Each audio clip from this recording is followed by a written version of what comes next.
रात का सन्नाटा, हवा में घुली नमी और टूटे फूटे घरों से छनकर आती अजीब सी गंध। ये कहानी है रामपुर गांव की, जहां गरीबी और डर दोनों बराबरी से लोगों की जिंदगी में बसे हुए हैं। गांव छोटा था, लेकिन उसमें फैली अंधेरी गलियों का रहस्य इतना गहरा कि लोग रात को दरवाजा बंद करके बाहर झांकने तक की हिम्मत नहीं करते थे। गांव के बुजुर्ग अक्सर कहते, सावधान रहना, रात में अगर लगे कि पीछे कोई चल रहा है तो कभी मत पलटना, क्योंकि यहां सिर्फ इंसान ही नहीं रहते, हर गांव की कोई न कोई लोक कथा होती है।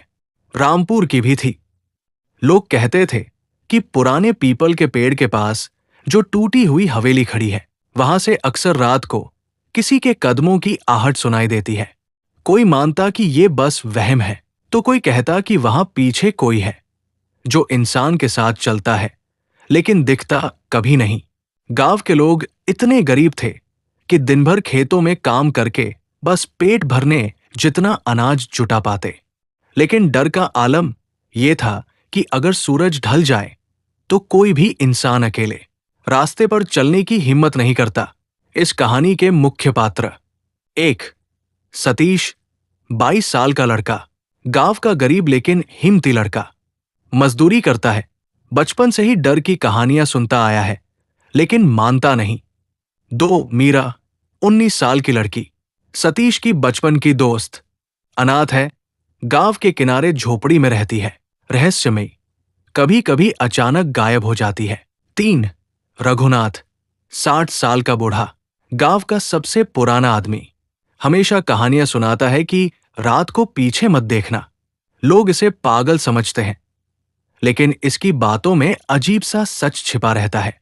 4. श्यामू, 14 साल का लड़का, गांव का अनाथ बच्चा, चोरी छिपे हवेली के पास घूमता है, डरपोक है लेकिन जिज्ञासु।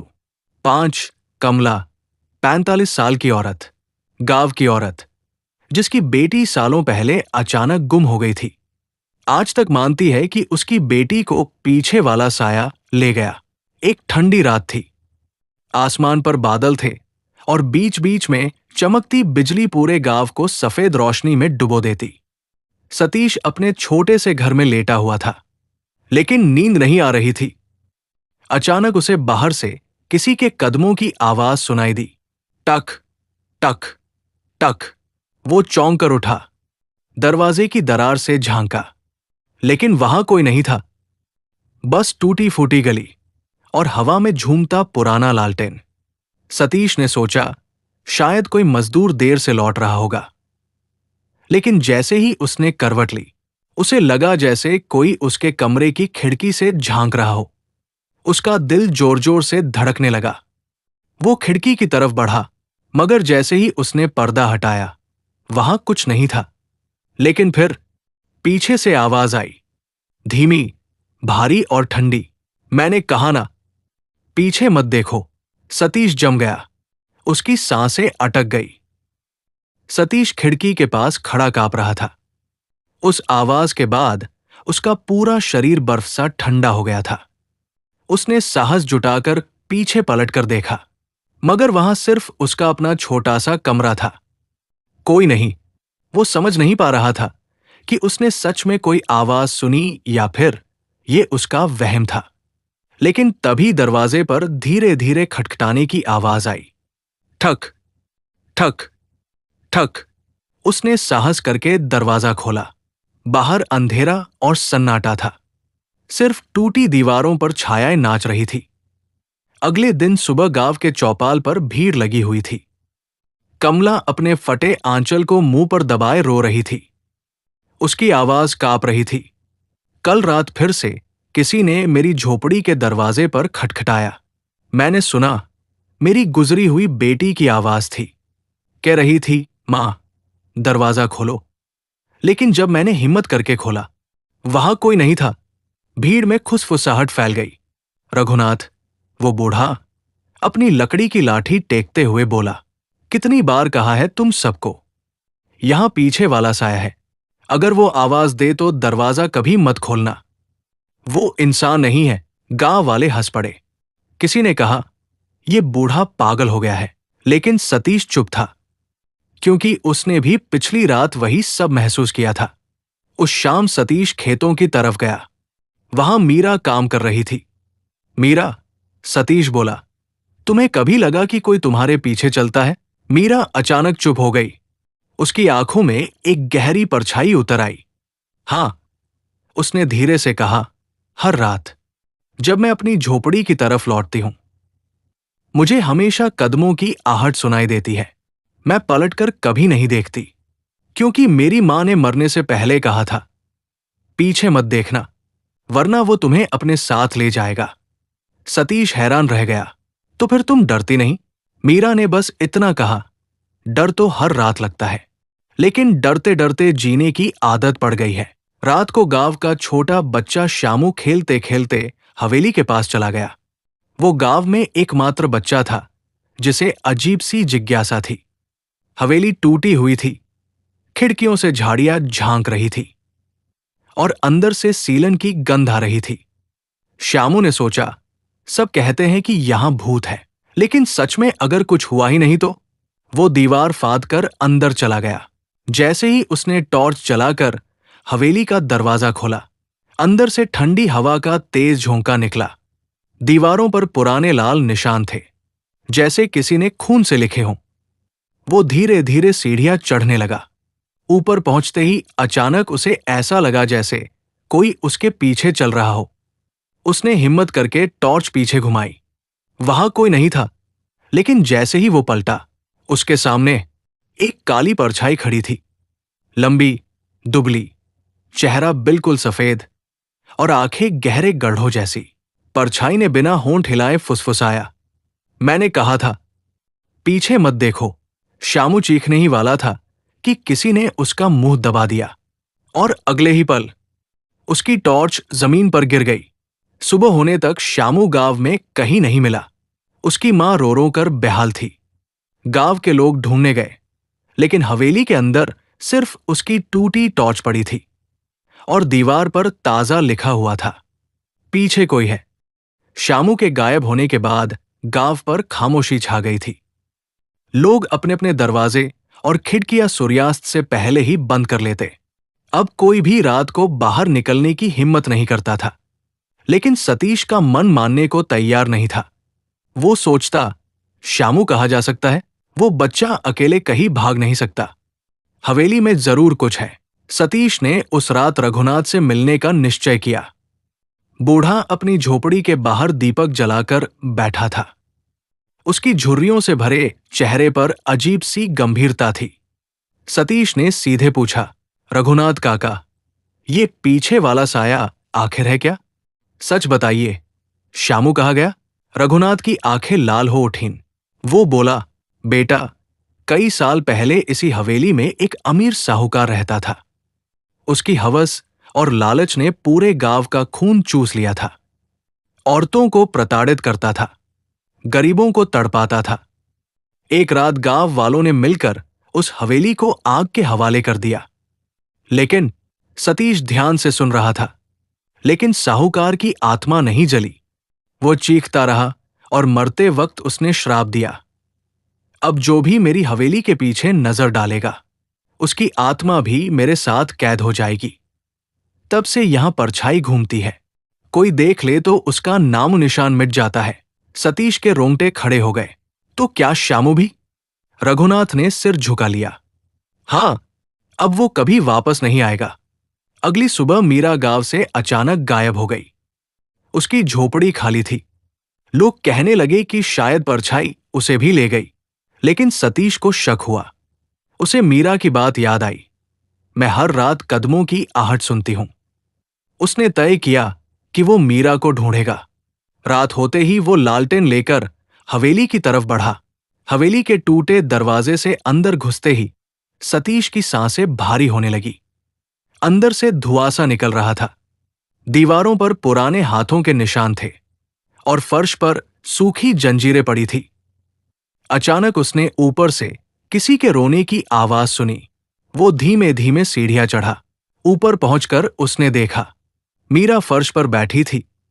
उसकी आंखें बिल्कुल खाली थी। वो बार बार एक ही वाक्य बोल रही थी, पीछे कोई है, पीछे कोई है, पीछे कोई है। सतीश ने उसे झकझोरा। मीरा, होश में आओ। मैं हूं सतीश। लेकिन तभी कमरे के कोने से एक काली परछाई उभर आई, लंबी, हड्डियों जैसी पतली, और उसका चेहरा अब साफ दिख रहा था। वो सचमुच इंसानी चेहरा नहीं था। उसकी आंखों की जगह गहरे गड्ढे थे और मुंह इतना चौड़ा कि मानो किसी को पूरा निगल ले। परछाई धीमे स्वर में बोली, मैंने कहा था पीछे मत देखो, लेकिन तुम सबने देखा है। कमरा अचानक बंद हो गया। दरवाजा अपने आप पटाख से बंद हो गया और लालटेन बुझ गई। अंधेरे में सिर्फ वही परछाई चमक रही थी। सतीश ने हिम्मत जुटाई। तू कौन है? श्यामू कहा है। परछाई ठंडी हंसी हंसी। जो मुझे देख लेता है वो अब मेरा हिस्सा बन जाता है। श्यामू, तुम्हारी मीरा, सब अब मेरे साथ है, और तुम भी। इतना कहकर परछाई अचानक सतीश की ओर झपटी। उसके हाथ बर्फ की तरह ठंडे थे। सतीश चिल्लाया, लेकिन उसकी आवाज गले में ही दब गई। आखिरी बार उसने मीरा की आंखों में देखा। मीरा फुसफुसाई, भागो, वरना तुम भी पीछे वाले हो जाओगे। हवेली का कमरा अंधेरे में डूबा हुआ था। सतीश की सांसें भारी हो रही थी। उसकी आंखों के सामने वही परछाई मंडरा रही थी, लंबी, दुबली, और उसका मुंह अंधेरे में गुफा जैसा बड़ा। तुम सब मेरे हो। पीछे वाले साए से कोई बच नहीं सकता। उसकी आवाज इतनी गहरी थी कि मानो दीवारें भी कांप रही हों। अचानक मीरा खड़ी हो गई। उसकी आंखों से आंसू बह रहे थे। सतीश, मैंने इसे बहुत पहले देखा था, बचपन में। तभी से ये हमेशा मेरे पीछे चलता है। मेरी मां ने मरने से पहले मुझे समझाया था कि पीछे मत देखना। लेकिन मैंने देखा, और उसी दिन से ये मेरे पीछे लग गया। सतीश हैरान रह गया। तो तुम पहले से जानती थी? श्यामू को क्यों नहीं रोका? मीरा चीख पड़ी। क्योंकि ये चाहता है कि और लोग भी इसे देखें।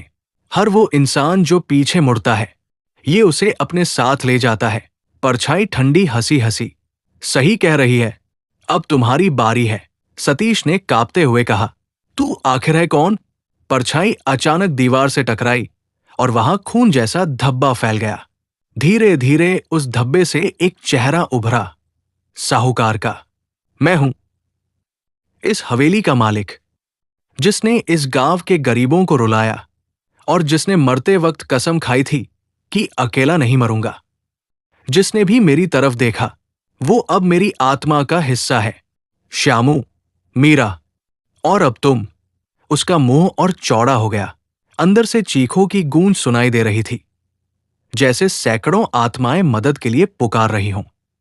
सतीश ने हिम्मत जुटाई। उसके हाथ में लालटेन का टूटा हुआ शीशा था। अगर तू आग में नहीं जला तो तुझे फिर से जलाना पड़ेगा। वो टूटे शीशे को दीवार पर मारे गया। शीशे से चिंगारी निकली और फर्श पर पड़ा पुराना तेल भभक उठा। कमरा अचानक आग की लपटों से भर गया। परछाई पीछे हटने लगी, लेकिन उसकी हंसी और भी डरावनी हो गई। तुम सोचते हो कि आग मुझे खत्म कर देगी? मैं आग से ही पैदा हुआ हूं। मैं साया हूं, तुम्हारे डर का, तुम्हारी आंखों का। जब तक लोग पीछे मुड़ते रहेंगे, मैं जिंदा रहूंगा। मीरा ने अचानक लालटेन पकड़ ली और उसे अपनी छाती से लगा लिया। अगर तेरा अस्तित्व उन्हीं आत्माओं में है जिन्हें तूने कैद किया है, तो मुझे भी तेरे साथ जलना होगा। लेकिन मैं तुझे और नहीं बढ़ने दूंगी। उसने खुद को आग की लपटों में झोंक दिया। सतीश चिल्लाया, मीरा, नहीं। परछाई चीखी। उसकी चीख इतनी भयानक थी कि हवेली की दीवारें टूटने लगी। लपटों में मीरा और परछाई दोनों घिर गए। अचानक एक पल के लिए पूरे गांव में धरती हिल गई और फिर सब खामोश हो गया। सुबह जब गांव वाले हवेली के पास पहुंचे तो वहां सिर्फ जली हुई दीवारें और राख पड़ी थी। श्यामू या मीरा का कोई निशान नहीं मिला, लेकिन दीवार पर अब भी ताजा लिखा था, पीछे कोई है। सतीश बाहर खड़ा था, आंखों में आंसू और दिल में भारी बोझ। उसने सोचा, क्या मीरा ने सचमुच परछाई को खत्म कर दिया, या वो अब भी किसी और का इंतजार कर रहा है? रामपुर गांव के लोग अब भी उस हवेली के पास नहीं जाते। आग के बाद हवेली का आधा हिस्सा ढह चुका है, लेकिन जो बचा है उसमें हमेशा एक ठंडी हवा बहती रहती है। लोग कहते हैं कि अगर ध्यान से सुनो तो उस हवा में अब भी मीरा की चीख और श्यामू की मासूम आवाज मिलती है। सतीश इस घटना के बाद गांव छोड़कर चला गया, लेकिन उसने जाते जाते सबको एक बात बताई। डर बाहर नहीं है, डर हमारे अंदर है। पीछे वाला साया असल में हमारी जिज्ञासा और डर का मेल है। अगर हम उस डर को घूरते हैं, अगर हम बार बार पलटकर देखते हैं, तो वही डर हमें निगल लेता है। इस पूरी कहानी का असली रहस्य यही है कि पीछे कोई है, कोई साधारण भूत नहीं था।